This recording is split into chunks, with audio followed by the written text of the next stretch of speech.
As it's International Week, we reached out to you guys and said, fire in your questions, your subjects, and we will do our best to tackle them. And Frankie, we're going to kick off with a tasty one from Thomas, who says, would you have preferred to stick with David Moyes knowing Lopetegui was coming in as manager? No. Would you not have done? No.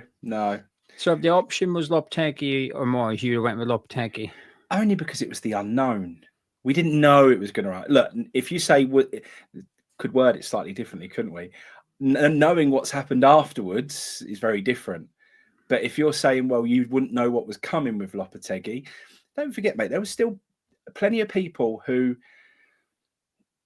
we've seen evidence of him being on a list with a certain someone. And, you know, I don't necessarily completely knock that because he managed some big clubs and had a bit of a reputation. Many of us didn't want him. And I think the vast majority, to be honest, said that he wouldn't have been their first pick, certainly. But not knowing what was coming, I still felt like we needed change. I would have still rolled the dice. I wouldn't have. I was never...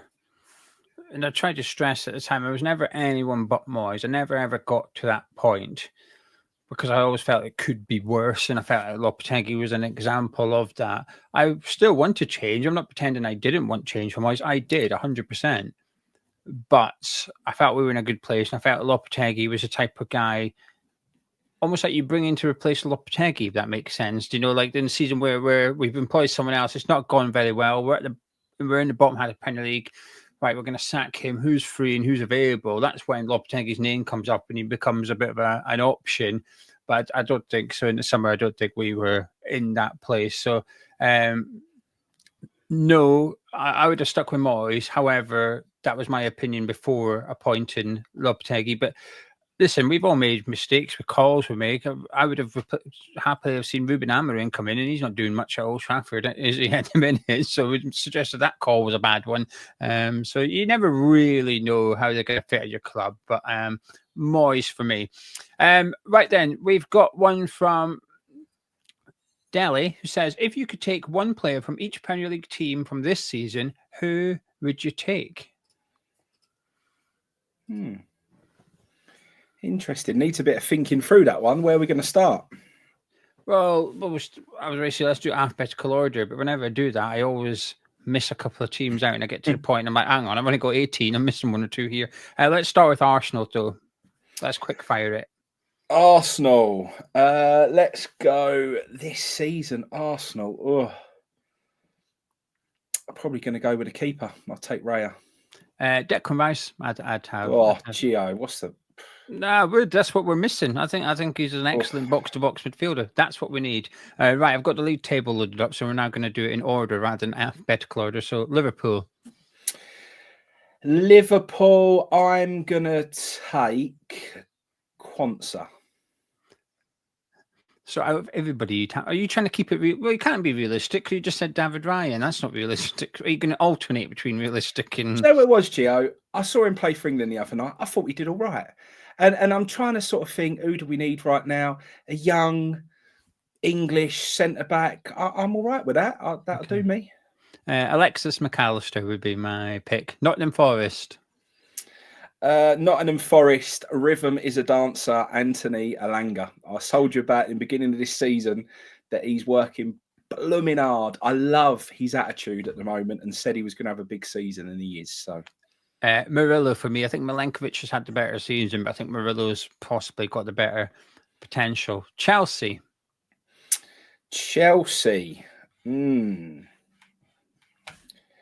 Yeah, tricky one with Chelsea. They've been performing. I know you said this is going to be quick fire, but that ain't how my brain works. I will go with Mr. Palmer. Yeah, I'm going to go with the obvious one, Palmer as well. Man City. Let's go with... I'm going to go with Doku. I'm I'll go Marmouche. Rodri was the one I was thinking of, and the guy's won the Ballon d'Or. I'm only going Doku because I just want to see a bit of flair and a bit of pace on the wings for a change. I can tell that since I you don't think he's good enough for Puxy City, but it's, Yeah. Newcastle. Newcastle, I'm going to go with Murphy. This is so random. I'll go with Alexander Isak because I believe he's the best striker in the world. Out of all the Newcastle players, that's I'm going with Murphy because I think he's the best midfielder in the world. He's the last player I'd pick from Newcastle at the starting 11. He is genuinely. Brighton, let's go with. Oh, I haven't watched a lot of Brighton, to be honest. Let's go with Danny Welbeck. Belieber for me, sensational talent. He won't be there at Brighton. I don't think he'll be there next season, to be honest. Fulham, Robinson. Yeah, I agree. We need Robinson. Not that we can get him, but he would fit into this West Ham team. Aston Villa. Morgan Rogers. Yeah, Morgan Rogers for me as well. Just an incredible talent. I don't think he gets the plaudits he deserves yet. Bournemouth. Oh, there's so many. This one is a tough one, but I'm going to go Kluivert. Howson for me, again, another just insane signing. And Kluivert said he's off. Well, said he won't be there next season, which I think Liverpool will go. He's strongly linked with Liverpool. It'd be a good signing that. Brentford. Let's go with Wissa. Damsgaard for me, again, another player I don't think is getting the praise he deserves for this season. A bit of a slow start at Brentford, but he's really racking up the assists now. And every time I watch Brentford play, I think he's their best player. I think the other two get more praise and credit than he does, but I think he's turning into their main man. Crystal Palace. Ooh. Yeah. Oh, Crystal Palace. Probably Mateta. I was going to say Gay, but I think I'm going to go Adam Wharton. And there's a bit of did he play for Cray? Did he? Oh, he did. I did not know that. You've taught me something new. I'll go Wharton, but there's a bit of confirmation bias. But actually, there's none of that. He's a top player. Loved him at Blackburn. Would have loved him at West Ham. Bit annoyed he went to Crystal Palace and been unlucky with his injury. But I think he's going to be an elite central midfielder. Manchester United. Really weird one. I almost said Mazraoui, but we basically took Wan-Bissaka to let them have Mazraoui. I'm going to go with Kobe Mainu. That's an all right shot. I'll say Fernandes. I think, again, another player I don't think gets the credit, and he's easy to dislike, though. He's got a face you want to punch, and he's got an attitude that you hate. But I do think his talent is incredible. I think they'd almost be in the relegation zone if it wasn't for him. They're a bit of a one-man team with Bruno Fernandes. Spurs? None of them. I admire the pettiness. I'll say Spence. I think I remember a year ago doing videos and someone said, "What about Spence?" And no, because there was a lot of reports about his attitude not being great, and Neil Warnock called him out, and he went to Tottenham, didn't play. There was rumours he played in that charity match, which he confirmed this week, weirdly enough, that it wasn't him. But I do think this season he's been absolutely brilliant for them, and he should have been in the England squad, really. He was one of those players that got mugged off a bit. Everton. Everton. Who do we go with there? Branthwaite for me. Just one of the best centre backs in the league, I think. Can I say David Moyes?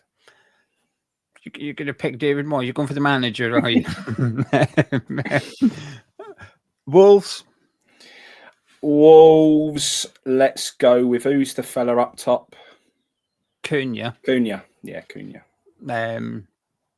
I watched him last night. I watched Argentina-Brazil, or should I say this morning. 4-1 Argentina it was. Brazil got whooped. Oh, it was embarrassing. Cunha played. This is when the team come up. I was like, bloody hell, there's two Wolves players in there, and Cunha and Andre. I'm not in for the centre-back.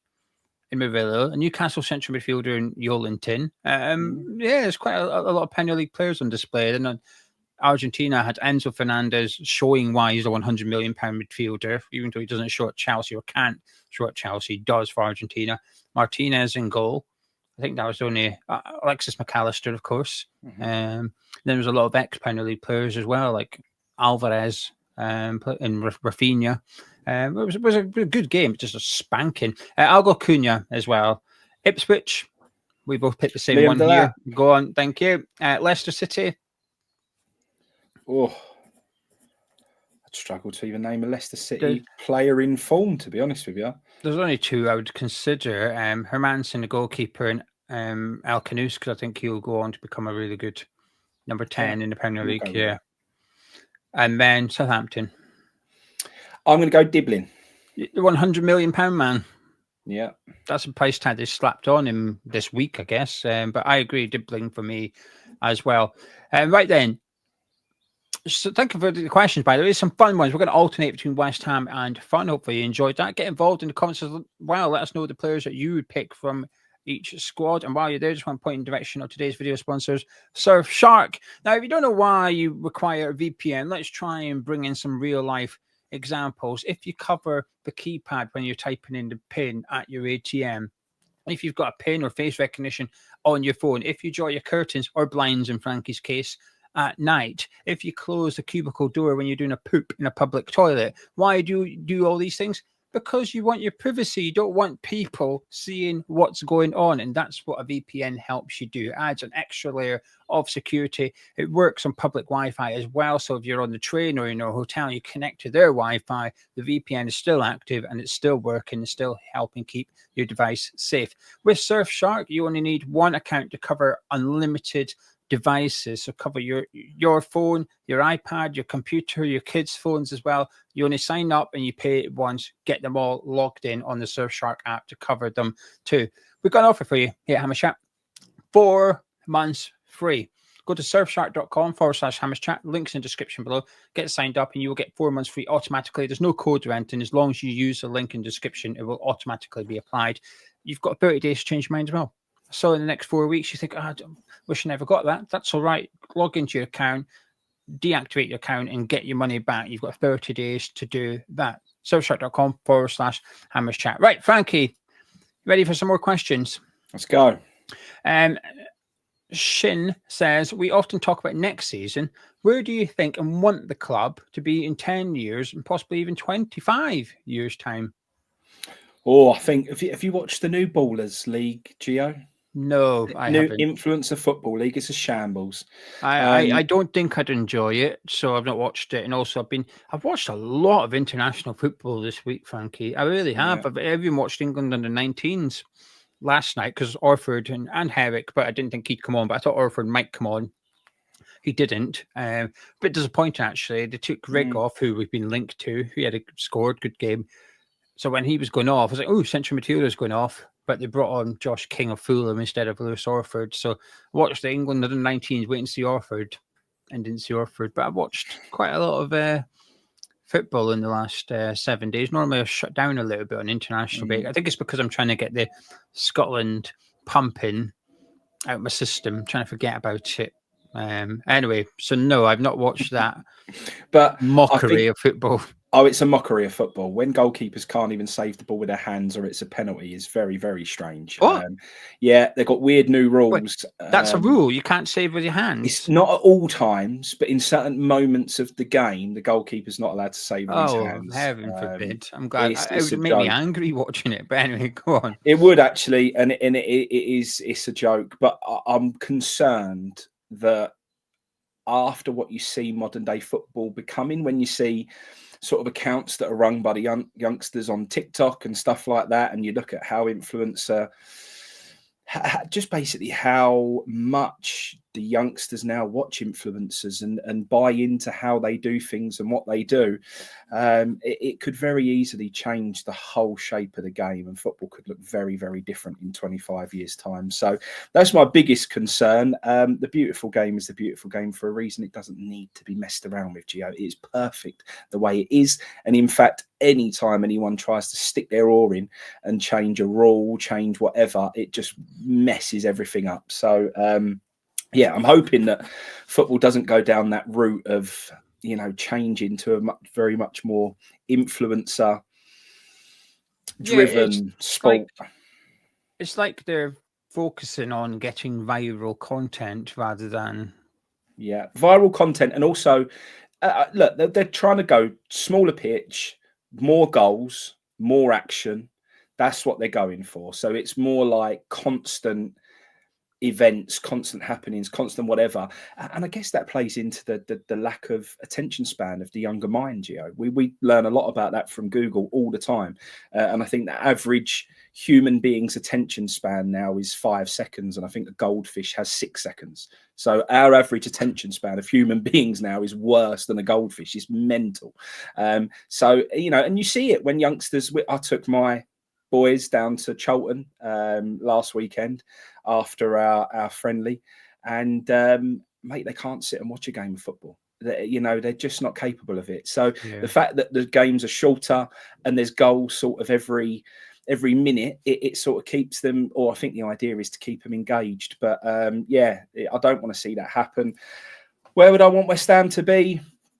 I honestly don't care. Like I say, I've been through the mill with it with West Ham before, and we've been relegated and stuff like that. And, you know, wherever West Ham are, I'll be there, and me and the boy will be enjoying it and loving it. So, you know, I've always said, and people quite struggle with this, and it always causes a bit of a reaction, but I don't want to be a team that wins something all the time. I find that what I love about West Ham, and I've always said it, even before we won a trophy, right? When we have our day, we really have our day, and it's special. And I love that about West Ham. It makes those moments more cherishable. It makes them more, you know, memorable. I just love it. And I see my friends, and I work with business partners who are like Chelsea fans, and you know, he's like, "Oh, I'll come to the cup final, this and that," and he ain't even really that bothered. Like, to them, getting to a cup final is just nothing. And I'd never want to be like that. I want it to be special, you know? Yeah, I remember Man City had a semi-final at Wembley, and they weren't, so it must have been the FA Cup, but they weren't selling it out. For some reason, I think they were at Wembley twice in a space of weeks. I don't know how that could have been, but unless it was maybe, I don't know, maybe, I don't know. I'm sure they had the Wembley on like one weekend and Wembley the next weekend. And the first weekend was the semi-final, and it hadn't sold out their half of Wembley. And there was like this poking fun at Man City fans. And I remember a Man City fan saying, well, with the greatest of respect, it's expensive to follow Man City away now because we go so deep in the FA Cup, Carabao Cup, and the Champions League that if you want to go away, you've got to. You're visiting 7, 8 different countries through the Champions League. In the semi-final, he said basically, it's not that special anymore. Like, we qualify for them every season. Like, it's a semi-final is not a big deal. The final is a big deal. But the semi-final, and I thought, oh, I could never.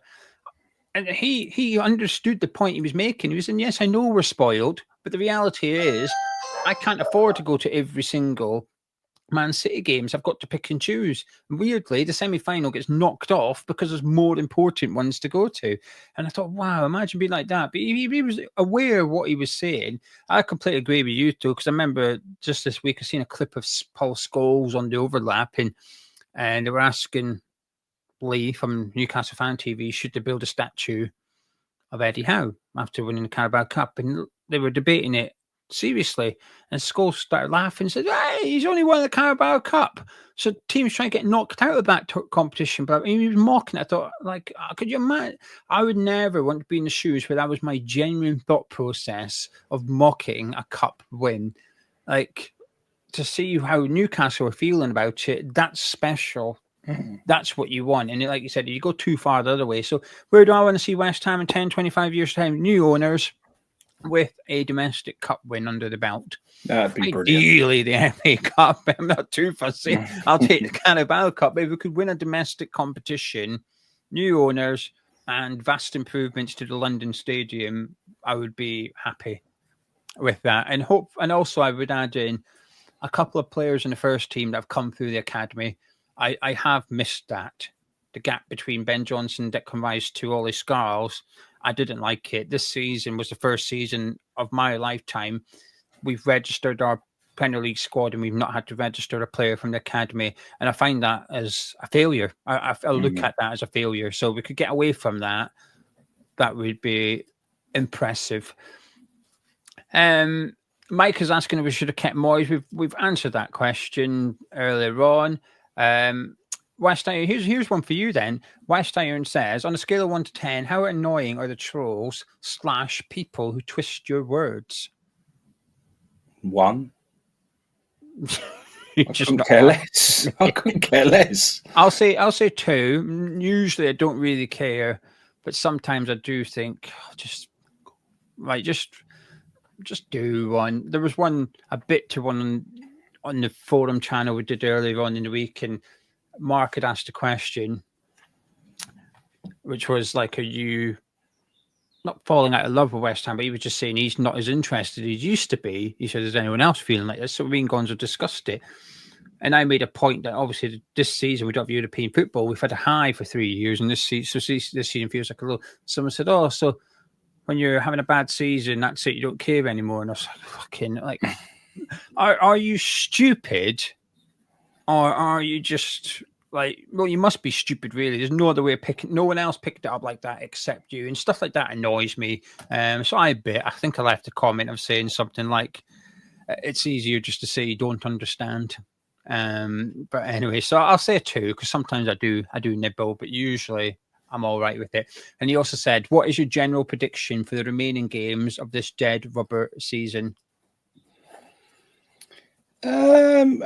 Well, I just got my tickets come through for Brighton away, so as long as we win that one, then I'm happy. Should be a good one, that one, because when he went back there with Chelsea, they booed him, and then he got spiky afterwards in the interview because he was basically saying, "Why are they booing me? Like, what's the problem?" kind of thing. So I think he might fancy winning that fixture, actually, Potter. So you could get a good one. I think we will win 1, draw 1, lose 1, roughly, for the rest of the season. So I think, we've got 9 games left. So I think we'll win 3, draw 3, and lose 3. I don't think we'll concede too many goals, 10, 11 goals maybe. I don't think we'll score too many goals. Similar, 10, 11 goals I think we'll score. And I think we'll see. It'll be interesting to see what he does once Fulkrug's back. We had a behind closed doors friendly against Brentford yesterday, which we lost 1-0. But Fulkrug played the second half. They still didn't get any tally to his 10 he's got to get this season, Geo. So I need him to score 8 goals between now and the end of the season. This is depressing. I should have basically, me and Frankie, because I like Fulkrug, it was like, right, bet you if he doesn't get 10 goals in all competitions. So that was it. I should have put a clause in there that he had to play a certain amount of games. So as soon as he got injured, we have a lot of these controversial topics that we debate off of YouTube to save YouTube having a meltdown.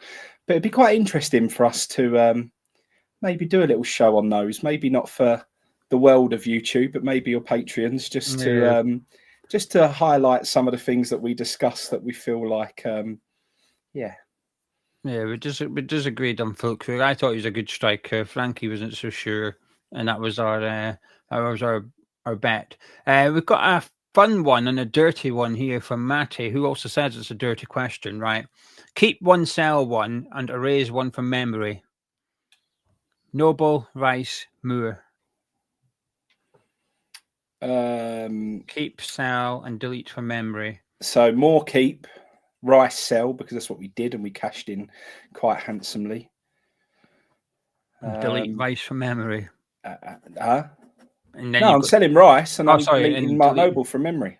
It's kind of got to be that. I feel like it has to be that. And the thing is, I think I could play technical here and say, well, Bobby Moore isn't in my memory. I've never seen him play, so I'm not erasing anything. But I agree with what Frankie said, just due to the legacy. Right, let me pick another random one, and we're going to do that one that you're prepared for.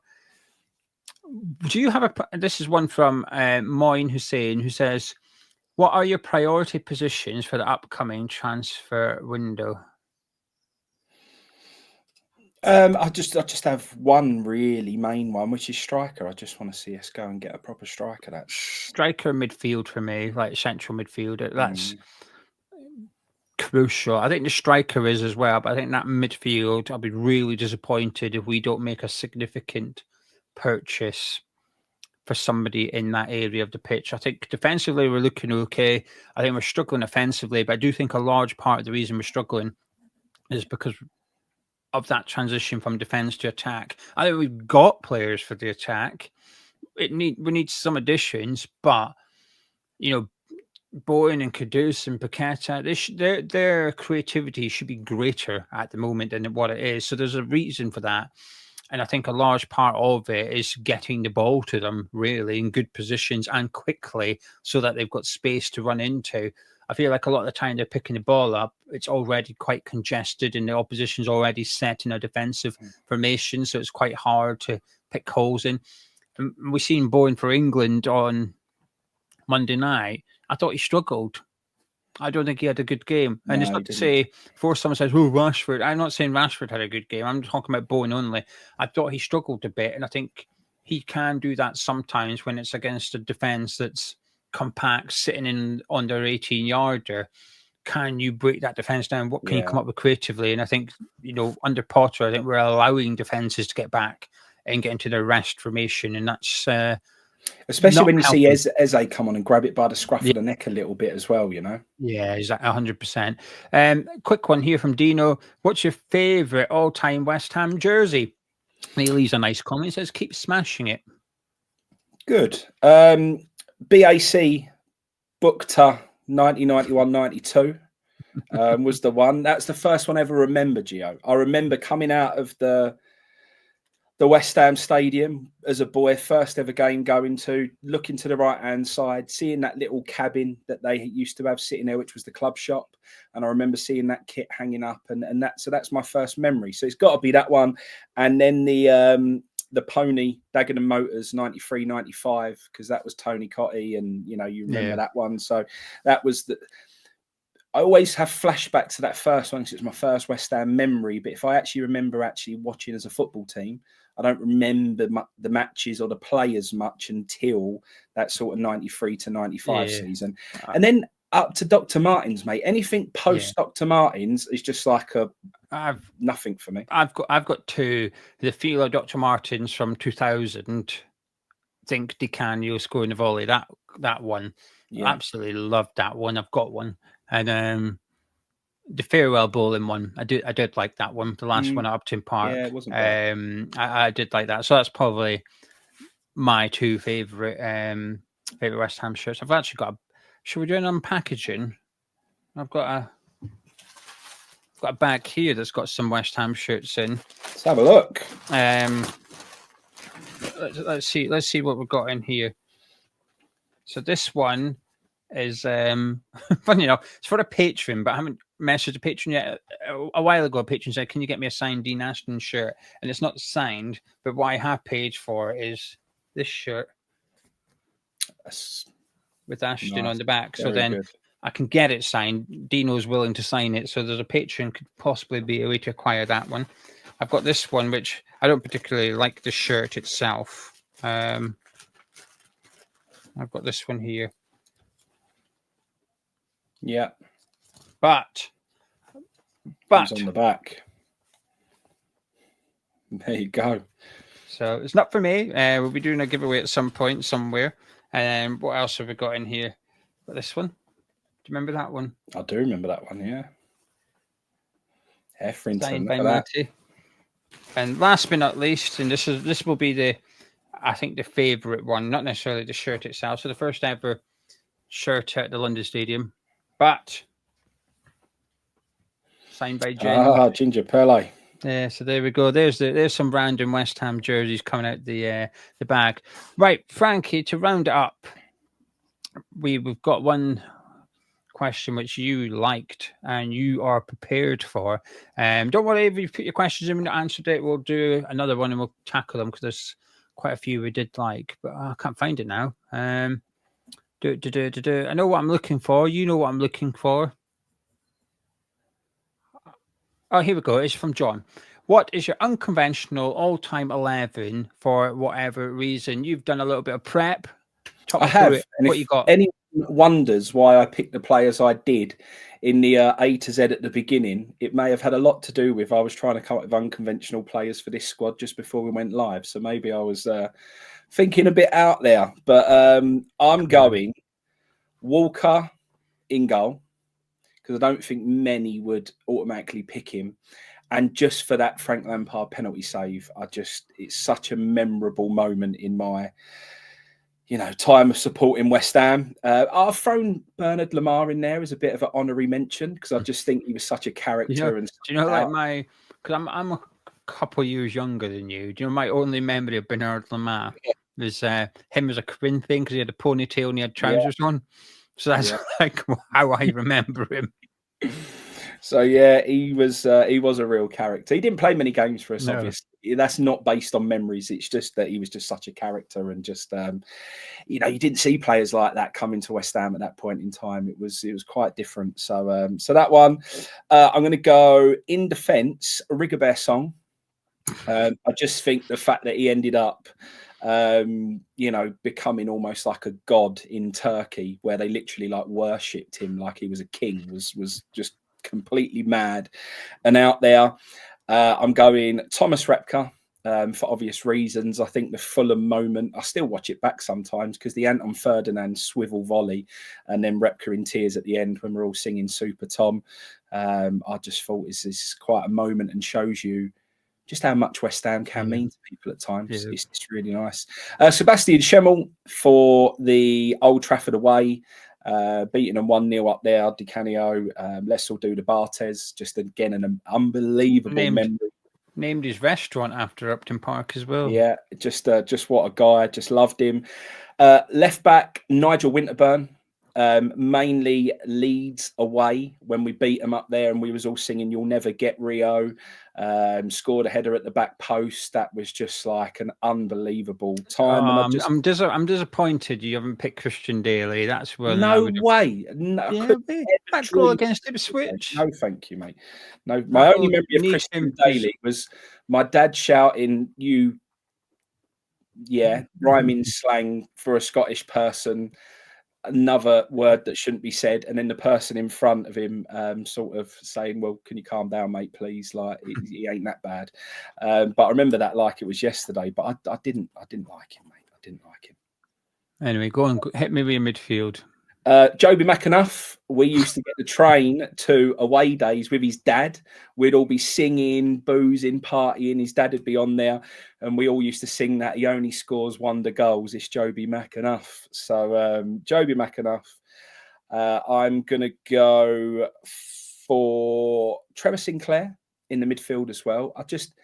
He was part of that almost golden generation, but often the name that isn't mentioned. I loved him. He was one of my first sort of West Ham heroes, really, that I remember, because the ones before him, I don't remember loads of them. But Sinclair's the first team that I could really recall memory-wise. His volley against Charlton again was just unbelievable. That was when I think we beat him 4-0. That was amazing. I'm going to go Alex Song for that season that we had him in midfield. I thought he was brilliant, and we were such a good team at that time. So I'm going to go for him. I forgot a little shout out for old Hanu Tahinian as well, because I thought he was he didn't play enough games to put him in your team, but I thought he was a good player. Julian Faubert, I'm going to put in the midfield as well, just because who signs for Real Madrid from West Ham? I just think it's mental. And falls asleep on the bench. Yeah, that's it. So I'm going to go Julian Faubert, and up front I'm going to go Vazte. Yeah, I knew you were going to say Vazte. The championship final, and obviously Craig Bellamy as well, because again, just not the one to pick. He's doing all right as Wales manager. That's eight games in charge, unbeaten.